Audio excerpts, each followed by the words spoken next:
एकट्या सध्याच्या छत्रपती संभाजीनगर जिल्ह्यात आणि पूर्वीच्या औरंगाबादमध्ये 1881च्या जनगणनेनुसार एकूण लोकसंख्येच्या 40.63% कुणबी मराठे होते. विशेष म्हणजे यात मुस्लिमांची संख्या ही 10.76% होती.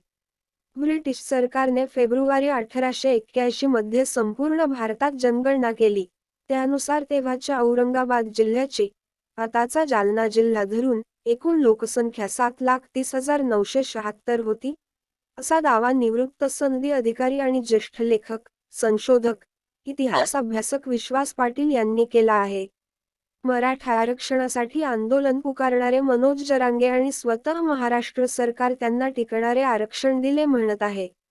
त्याला कारण या नोंदी असल्याचे समजते. गेल्या 2-2.5 वर्षात मराठवाड्यातील जनतेने मोठ्या प्रमाणावर स्थलांतर केलेले नाही. एखादा महायुद्धाचा हिरोशिमा नागासाकी सारखा प्रकारही इकडे घडलेला नाही. त्यामुळे मोठ्या प्रमाणावर स्थलांतर होण्याचा प्रश्नच उद्भवत नाही. म्हणूनच अद्यापि गाववार आढावा घेतल्यास कुणब्यांच्या अनेक नोंदी आढळतील, असा दावाही त्यांनी केला. विशेष म्हणजे याचे पुरावे थेट दिल्ली कार्यालयात असतील, असा विश्वासही पाटील यांनी व्यक्त केला.